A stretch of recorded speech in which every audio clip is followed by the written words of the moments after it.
പഹൽഗാം ഭീകരാക്രമണത്തിന് പിന്നാലെ ഇന്ത്യ പാക് അതിർത്തിയിലേക്ക് സമീപത്ത് നിന്നും 2 പാക് ചാരന്മാരെ പിടികൂടി. പഞ്ചാബ് പോലീസാണ് ചാരന്മാരെ പിടികൂടിയത്.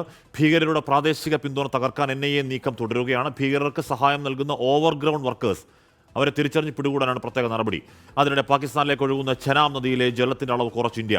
നദിയിലെ ബഗ്ലിഹാർ ഡാമിന്റെ ഷട്ടറിന്റെ താഴ്ത്തി. ഇന്ത്യക്കെതിരെ ആണവായുധം പ്രയോഗിക്കുമെന്ന ഭീഷണി വീണ്ടും ഉയർത്തുകയാണ് പാകിസ്ഥാൻ. ശ്രീനാഥ് ചന്ദ്രൻ ആ വാർത്തയുടെ വിവരങ്ങളുമായി ബൽറാം നെടുങ്ങാടിയുണ്ട്, വിനിത വിജയമുണ്ട്. വിനിതയിലേക്ക് ആദ്യം പോകുന്നു. വിനിത, നമ്മൾ ഇന്നലെ കണ്ട ദൃശ്യങ്ങൾ സിന്ധ് പ്രവിശ്യയിൽ വലിയ പ്രതിഷേധം, കലാപം ഉണ്ടാവുകയാണ്. വെള്ളം ആവശ്യപ്പെട്ട് ജനം തെരുവിലേക്ക് ഇറങ്ങുന്ന സാഹചര്യമുണ്ട്. അവർക്കെതിരെ പാക് പോലീസ് അങ്ങേയറ്റത്തെ ബ്രൂട്ടൽ ആക്രമണങ്ങൾ നടത്തുന്ന ദൃശ്യങ്ങളൊക്കെ ഇപ്പോൾ ട്വിറ്ററിലൊക്കെ വളരെ വളരെ സജീവമായി വരുന്നുമുണ്ട്.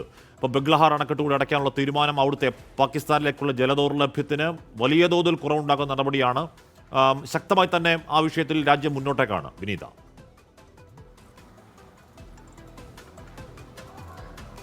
തീർച്ചയായും ഹാഷ്മി, അതായത് നേരത്തെ തന്നെ പാകിസ്ഥാൻ ഇതിൽ ഈ വെള്ളം തടഞ്ഞാൽ യുദ്ധമെന്നൊക്കെ പറഞ്ഞിട്ടുണ്ടായിരുന്നു. അതിന് പിന്നാലെയാണ് കൂടുതൽ കടുത്ത നടപടികളിലേക്ക് രാജ്യം പോകുന്നത്. അതിന്റെ ഭാഗമായാണ് ചെനാബ് നദിയിലെ ബഗ്ലിഹാർ ഡാമിന്റെ ഷട്ടർ താഴ്ത്തിയിരിക്കുന്നത്. ഈ ഡാമിൽ നിന്നുള്ള വെള്ളം അവിടെ ഈ കൃഷിക്കും ഒപ്പം തന്നെ അങ്ങനെയുള്ള വിവിധ മേഖലകളിലേക്കൊക്കെ ഉപയോഗിക്കുന്നതാണ്.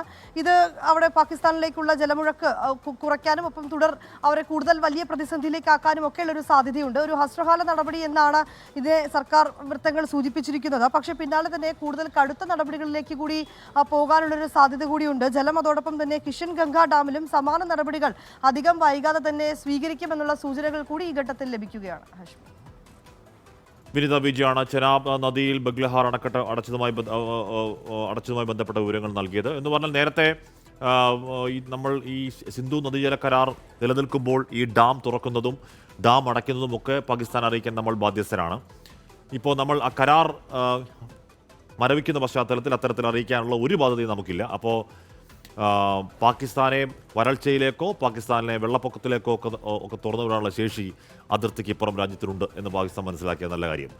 ശ്രീനാഥ് ചന്ദ്രൻ കൂടി ചെയ്തു. ശ്രീനാഥ്, 2 പാക് ചാരന്മാർ പഞ്ചാബിൽ നിന്ന് പിടിയിലായ കാര്യം അറിയാൻ കഴിയുന്നുണ്ട്. അതോടൊപ്പം അവിടുത്തെ പ്രാദേശിക നെറ്റ്വർക്ക് തകർക്കാൻ NIA തീവ്രമായ ശ്രമങ്ങൾ നടത്തുന്നുമുണ്ട്. അതിൻ്റെ വിശദാംശങ്ങൾ എന്താണ്? ഈ പാക് ചാരന്മാരെ കുറിച്ചുള്ള കൂടുതൽ വിവരങ്ങൾ കിട്ടിയോ ശ്രീനാഥ്?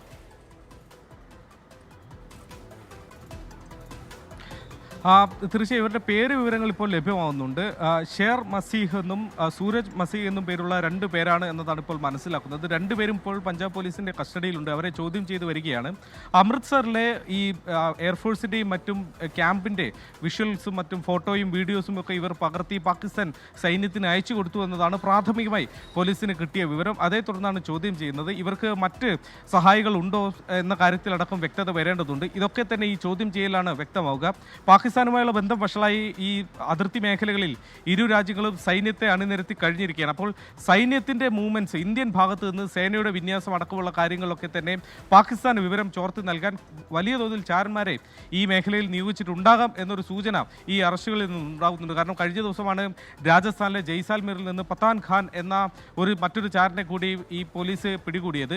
അതുകൊണ്ട് തുടർച്ചയായി ഇത്തരം ചാരന്മാർ പിടിയിലാകുന്നുണ്ട്. അപ്പോൾ ഇത്തരത്തിൽ ആളുകളെ കൂടുതൽ നിയോഗിച്ചിട്ടുണ്ടാകാനുള്ള ഒരു സാധ്യത ഈ ഘട്ടത്തിൽ അവിടെയുണ്ട്. ഒപ്പം തന്നെ ജമ്മു കാശ്മീരിൽ OGW, അതായത് ഓവർഗ്രൗണ്ട് വർക്കേഴ്സ് എന്നറിയപ്പെടുന്ന സിവിലിയൻസിന്റെ ഇടയിൽ, ഈ സാധാരണ ജനങ്ങൾക്കിടയിൽ ഭീകരർക്ക് സഹായം ചെയ്യുന്ന ചിലർ ഒളിഞ്ഞിരിപ്പുണ്ട്. അവരെ പിടികൂടാനുള്ള ശ്രമത്തിലാണ് NIA ഈ ഘട്ടത്തിൽ. 75ഓളം പേരെ ഇതിനോടകം തന്നെ കസ്റ്റഡിയിൽ എടുത്തിട്ടുണ്ട്. അതായത് ഭീകരർക്ക് ലഭിക്കുന്ന ലോക്കൽ സപ്പോർട്ട് അത് അവസാനിപ്പിക്കാനുള്ള ശ്രമമാണ്. ഈ ഷേറിനും സൂരജിനെയും ഡയറക്റ്റ് ചെയ്യുന്നത് അമൃത്സർ സെൻട്രൽ ജയിലിൽ കഴിയുന്ന ഹർപ്രീത് സിംഗ് പിട്ടു ഹാപ്പി എന്നയാളാണ് എന്നൊക്കെ DGP പഞ്ചാബ് പോലീസിൻ്റെ ട്വീറ്റ് വരുന്നുള്ളൂ. അപ്പോൾ ഈ 2 ചാരന്മാർ മാത്രമല്ല, അപ്പോൾ കൂടുതൽ അവരെ നിയന്ത്രിക്കുന്ന കൂടുതൽ ആൾക്കാരൊക്കെ ഉണ്ട് എന്നല്ലേ മനസ്സിലാക്കേണ്ടത് ശ്രീനാഥ്? തീർച്ചയായും ഇപ്പോൾ ഏറ്റവും ഒടുവിൽ അത്തരം വിവരങ്ങൾ കൂടി വരുന്നുണ്ട്. ഹർപ്രീത് ഏതാണ്ട് കുറച്ച് ദിവസങ്ങൾക്ക് മുമ്പാണ് അമേരിക്കയിൽ പിടിയിലായത്. ഹർപ്രീതിനെ അമേരിക്കൻ ഇമിഗ്രേഷൻ ഉദ്യോഗസ്ഥരാണ് പിടികൂടിയത്. ഇന്ത്യയിൽ നടന്ന പല ആക്രമണങ്ങളുടെ പുറകിൽ ഹർപ്രീതാണ്. ഇയാൾക്ക് ISIയുമായി ബന്ധമുണ്ട്. ISI നൽകുന്ന വിവരത്തിൻ്റെയും സഹായത്തിൻ്റെയും ഒക്കെ അടിസ്ഥാനത്തിലാണ് ഇയാൾ ഇന്ത്യയിൽ പല ആക്രമണങ്ങളും നടത്തിയിട്ടുള്ളത്. അങ്ങനെയാണ് അയാളെ ഒരു കൊടും ഭീകരനായി ഇന്ത്യ പ്രഖ്യാപിക്കുകയും അയാളെ പിടികൂടുന്നവർക്ക് പണമടക്കം ഇന്ത്യ വാഗ്ദാനം ചെയ്യുകയും ഏതാണ്ട് 5 ലക്ഷം രൂപയാണെന്ന് തോന്നുന്നു അദ്ദേഹത്തിൻ്റെ തലയ്ക്ക് ഇന്ത്യ ആ ഘട്ടത്തിൽ ഇട്ടിരുന്നത്. വിറ്റിരുന്ന വില. ഏതായാലും പിന്നീട് അമേരിക്കയിൽ വെച്ച് ഇമിഗ്രേഷൻ ഉദ്യോഗസ്ഥർ ഇയാളെ തടഞ്ഞു വെക്കുകയും ഇപ്പോൾ FBI കസ്റ്റഡിയിലാണ് ഈ ഹർപ്രീത് ഉള്ളത്. ഹർപ്രീതിൻ്റെ അനുയായികളാവാം, ഹർപ്രീതിൽ നിന്ന് നിർദ്ദേശങ്ങൾ കിട്ടുന്ന ആളുകളാവാം ഇപ്പോൾ പിടിയിലായത് എന്ന സൂചനകളാണ് ഇപ്പോൾ പഞ്ചാബ് പോലീസിൽ നിന്ന് ലഭിക്കുന്നത്. അങ്ങനെ വലിയൊരു ഇന്റർനാഷണൽ നെറ്റ്വർക്കിൻ്റെ ഒരു സഹായം ഇതിലുണ്ട്.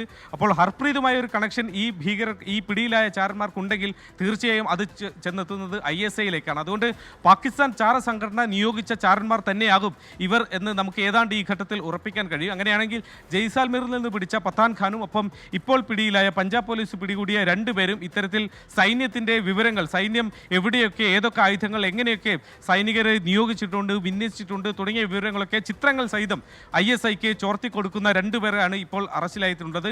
ഇവർ കൂടാതെ ഇനി ആരൊക്കെ ഉണ്ട്, പാകിസ്ഥാൻ ഈ തരത്തിൽ നിർദ്ദേശങ്ങൾ കൊടുത്ത് പറഞ്ഞയച്ച ആളുകൾ ആരൊക്കെ ഉണ്ട് എന്ന വിവരങ്ങൾ ലഭിക്കണമെങ്കിൽ ഇവരെ കൂടുതൽ ചോദ്യം ചെയ്യേണ്ടതുണ്ട്. അത്തരം നടപടികളാണ് യഥാർത്ഥത്തിൽ ഇപ്പോൾ പഞ്ചാബ് പോലീസ് നടത്തുന്നത്. ഇതിപ്പോൾ പഞ്ചാബിൽ മാത്രം ഒതുങ്ങി നിൽക്കുന്നില്ല, ഇതൊരു സൂചനയാണ്. ഇപ്പോൾ രാജസ്ഥാനിൽ നിന്ന് ഒരാളെ പിടികൂടുന്നു, പഞ്ചാബിൽ നിന്ന് പിടികൂടുന്നു, ഇനി ഗുജറാത്ത് അടക്കമുള്ള ഈ അതിർത്തി പങ്കിടുന്ന സംസ്ഥാനങ്ങളിലൊക്കെ തന്നെ ഇത്തരം ചാരന്മാർ ഉണ്ടാകാനുള്ള സാധ്യതയുണ്ട്. അപ്പോൾ അവരെ കൂടി ഈ ഘട്ടത്തിൽ പിടികൂടി അത്തരം വിവരങ്ങൾ പാകിസ്ഥാന് ലഭ്യമല്ലാതെ ഇരിക്കണം, അതിനുള്ള ശ്രമങ്ങളാണ്.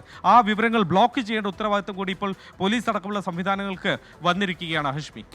ഓക്കെ, ശ്രീനാഥ് ചന്ദ്രനാണ് വാർത്തയുടെ വിവരങ്ങൾ നൽകിയത്. ബൽറാം നെടുങ്ങാടി വിവരങ്ങൾ വച്ചിരുന്നു. ബൽറാം, എന്താണ് ഇപ്പോൾ ഒരു പുതിയ ആണവ ഭീഷണിയോട് വരുന്നുണ്ട്, അത് പുതിയ കാര്യമല്ല. അവിടുത്തെ പാകിസ്ഥാനിലെ പ്രധാനപ്പെട്ട രാഷ്ട്രീയ നേതാക്കളൊക്കെ ഇതിനോടകം തന്നെ എന്നാൽ പ്രധാനപ്പെട്ട അത് പറഞ്ഞുകൂടാത്ത രാഷ്ട്രീയ നേതാക്കളൊക്കെ തന്നെ ആദ്യ മണിക്കൂറിൽ തന്നെ അത് പറഞ്ഞതുമാണ്.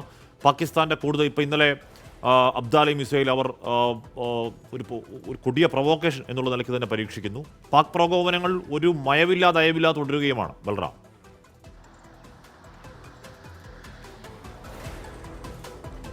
ഹഷ്മി, പാകിസ്ഥാനി പെഹൽഗാം ഭീകരാക്രമണത്തിലെ പാക് പങ്ക് സംബന്ധിച്ചുള്ള തെളിവുകൾ ഇന്ത്യ പുറത്തുവിട്ടതിന് പിന്നാലെ തന്നെ തുടർച്ചയായുള്ള പ്രകോപനങ്ങൾ പാകിസ്ഥാന്റെ രാഷ്ട്രീയ നേതാക്കൾ ഒപ്പം തന്നെ സൈനിക മേധാവികൾ, പ്രതിനിധികൾ അടക്കമുള്ളവർ നടത്തുകയാണ്. അതിൽ ഏറ്റവും ഒടുവിലെത്തിയതാണ് റഷ്യയിലെ പാകിസ്ഥാന്റെ അംബാസിഡർ മുഹമ്മദ് ഖാലിദ് ജമാലി പറഞ്ഞിരിക്കുന്ന വാക്കുകൾ. അത് ആണവായുധം ഉപയോഗിക്കാൻ മടിക്കില്ല എന്നുള്ളതാണ്. ഇന്ത്യക്കെതിരെ ഒരു സംഘർഷമുണ്ടായാൽ പരമ്പരാഗത ആയുധങ്ങൾക്കൊപ്പം തന്നെ ആണവായുധങ്ങളും ഉപയോഗിക്കും പാകിസ്ഥാൻ എന്നാണ് RT റഷ്യൻ ഔദ്യോഗിക വാർത്താ ഏജൻസിക്ക് നൽകിയ അഭിമുഖത്തിൽ അദ്ദേഹം പറയുന്നത്. ഇത് ഏറ്റവും ഒടുവിലത്തെ ഒരു ഭീഷണിയാണ് പാകിസ്ഥാനിൽ നിന്ന് പുറത്തു വന്നിരിക്കുന്നത്. അതിൻ്റെ ഒരു സാഹചര്യം അല്ലെങ്കിൽ ഇത്തരത്തിലുള്ള പ്രകോപനപരമായ പരാമർശങ്ങൾ പാകിസ്ഥാൻ തുടർച്ചയായി നടത്താനുണ്ടായ പശ്ചാത്തലം കൂടി ഇതിൽ പ്രധാനപ്പെട്ടതാണ്. പാകിസ്ഥാൻ ചരിത്രത്തിൽ ഏറ്റവും മോശം അവസ്ഥയിൽ രാഷ്ട്രീയമായും സാമ്പത്തികമായും സൈനികമായും നിൽക്കുന്ന ഒരു അവസ്ഥയാണ് നിലവിലുള്ളത്. അത് ലോകരാജ്യങ്ങൾക്ക് മുന്നിൽ പലതവണ തുറന്നു കാട്ടപ്പെട്ടതുമാണ്. ഈ പ്രധാനമായും സാമ്പത്തിക ഉപരോധം ഉൾപ്പെടെ പാകിസ്ഥാൻ അഭിമുഖീകരിക്കുന്ന ഒരു ഘട്ടം ഉണ്ടായിരുന്നു. ഭീകരവാദ ബന്ധവുമായി ബന്ധപ്പെട്ടുകൊണ്ട് FATF പാകിസ്ഥാനെ ഗ്രേ ലിസ്റ്റിൽ ഉൾപ്പെടുത്തുന്നത് അടക്കമുള്ള നടപടികളിലേക്ക് കടന്ന ഒരു സാഹചര്യമുണ്ട്. അതിനിടെയാണ് കഴിഞ്ഞ ദിവസങ്ങളിൽ ഈ പഹൽഗാം ഭീകരാക്രമണത്തിന് പിന്നാലെയുണ്ടായ സംഘർഷ സാഹചര്യത്തിൽ പുറത്തു വന്ന ചില ദൃശ്യങ്ങളും വാർത്തകളും പാകിസ്ഥാന് 4 ദിവസത്തിൽ കൂടുതൽ ഒരു യുദ്ധത്തെ പിടിച്ചു നിൽക്കാൻ കഴിയുന്ന ആയുധശേഖരമില്ല എന്നുള്ള വിവരം പുറത്തു വരുന്നു. കൂടാതെ ഒരേ സമയം തന്നെ പടിഞ്ഞാറൻ മേഖലകളിൽ വലിയ പ്രതിരോധം പാകിസ്ഥാൻ നേരിടുന്നുണ്ട്. ഭീകരവാദികൾ, അഫ്ഗാനിൽ നിന്നുള്ള ഭീകരവാദികളുടെയുമായുള്ള സംഘർഷം, സമാനമായി തന്നെ ആഭ്യന്തരമായുള്ള പ്രശ്നങ്ങൾ, ബലൂജ് വിമതരുമായുള്ള സംഘർഷം സൈന്യം ഏർപ്പെട്ടിരിക്കുന്നു. ബലൂജ് വിമതർ പല സൈനിക കേന്ദ്രങ്ങളും ഒപ്പം തന്നെ സർക്കാർ ഓഫീസുകളും പിടിച്ചെടുത്ത സാഹചര്യമുണ്ട്. ഇതെല്ലാം നിലനിൽക്കുന്നതിനിടെയാണ് കഴിഞ്ഞ ദിവസം ഈ പാക് അധീന കശ്മീരിൽ ഗ്രാമീണരെ പാക് സൈന്യം ആയുധ പരിശീലനം നടത്തുന്ന ദൃശ്യങ്ങളടക്കം അന്താരാഷ്ട്ര മാധ്യമങ്ങളിലൂടെ പുറത്തു വന്നത്.